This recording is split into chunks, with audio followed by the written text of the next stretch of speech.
MMS news 24 में मैं फरीद खान आपका स्वागत करता हूं।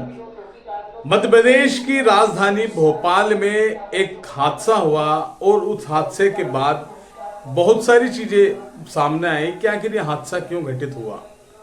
यहां पर एक पुलिस के अधिकारी ने अपनी पत्नी और साली की निर्मम रूप से हत्या कर दी। दरअसल भोपाल के ऐशबाग थाना क्षेत्र के अंतर्गत एक कॉलोनी है और उसी कॉलोनी में विनीता मरावी अपनी बहन के साथ रहती थी। इसी दौरान पता चला कि उनके पति योगेश मरावी, जो कि मंडला में उप निरीक्षक मतलब सब इंस्पेक्टर के रूप में पदस्थ थे, लेकिन पिछले 15 दिनों से वो अपनी ड्यूटी को अंजाम नहीं दे रहे थे। योगेश अपनी ड्यूटी पर नहीं जा रहे थे। बताया जा रहा है कि वो पारिवारिक कारणों से कहीं ना कहीं अब विचलित थे और इसी विचलित रहने के कारण वो जब आए और यहाँ पर अपनी पत्नी से बातचीत की कि योगेश की शादी पिछले 10 साल पहले हुई थी, लेकिन शादी के 5 साल बाद ही योगेश और उनकी पत्नी विनीता में आपसी में मनमुटाव और झगड़े होते रहे। उनके झगड़े की इस कदर आपसी में मनमुटाव हुआ, इतनी तनातनी हुई कि 5 सालों से मरावी की जो वाइफ है विनीता वो अलग रहने लगी और योगेश अलग अलग जगहों पर पदस्थापना के साथ वो अपनी ड्यूटी निभाते रहे। योगेश जब अपनी पत्नी से मिलने आए तो पुरानी बातों को खत्म करने के लिए वो बात ही कर रहे थे। इसी दौरान उनकी साली भी आ पहुंची। योगेश ये चाहते थे कि वो मामले को खत्म करें और फिर से नई जिंदगी शुरू करें, लेकिन साली का इंटर होना और यहाँ पर साली द्वारा इनके बीच में बोलने के बाद ये स्थिति बनी कि योगेश गुस्सा हुए और योगेश ने आज चाकू निकाला और चाकू से अपनी पत्नी को गोदते गए। इसी दौरान बीच बचाव करने आई साली को भी उन्होंने नहीं छोड़ा और योगेश ने उसको लहूलुहान कर दिया। योगेश द्वारा अपनी पत्नी और साली को चाकू मारा जा रहा था। इसी दौरान जब चीख पुकार की आवाज, जो काम करने वाली जो उनकी बाई है उसका आना हुआ, जब उसने सुना और देखा कि आखिर ये क्या है, तो देखा कि योगेश अपनी पत्नी को मारने के बाद, अपनी साली को घायल करने के बाद वो भाग रहे थे। योगेश के भागने के दौरान ही वो जो काम करने वाली बाई थी, उस बाई को योगेश ने धक्का दिया और सीधा भाग खड़े हुए।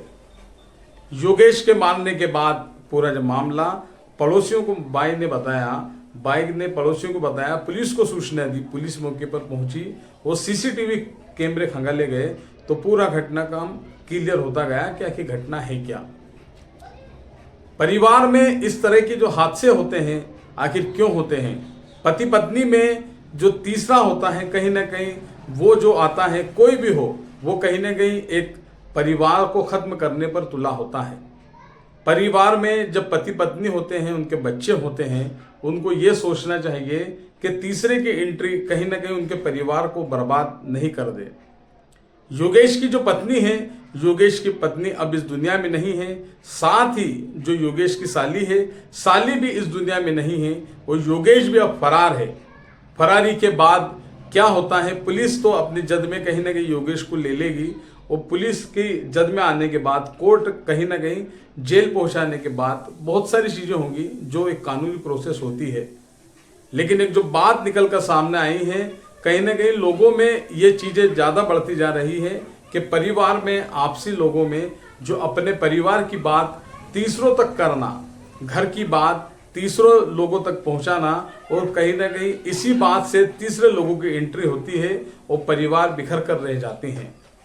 आजकल हर घर में कहीं ना कहीं जब बात होती है तो घर की छोटी छोटी जो बातें होती हैं, वो जो कोई महिला होती है तो वो अपने परिवार में अपनी बहन को, अपने माता पिता को, अपने भाई को, अपनी भाभी को, सभी को इन्वॉल्व करते हैं। इसी तरीके पुरुष भी इसी तरीके से अपनी बहन को, अपने भाई को, अपने माता पिता को, बस विवाद की जड़ यहीं से शुरू होती है और घर की छोटी छोटी बातों की वजह से बड़ा बतंगड़ होता है और बात हत्या तक पहुंचती हुई हमने देखी कि योगेश ने अपनी पत्नी विनीता को किस तरह खत्म किया और विनीता की जो बहन थी साली, उसको भी योगेश ने खत्म कर दिया।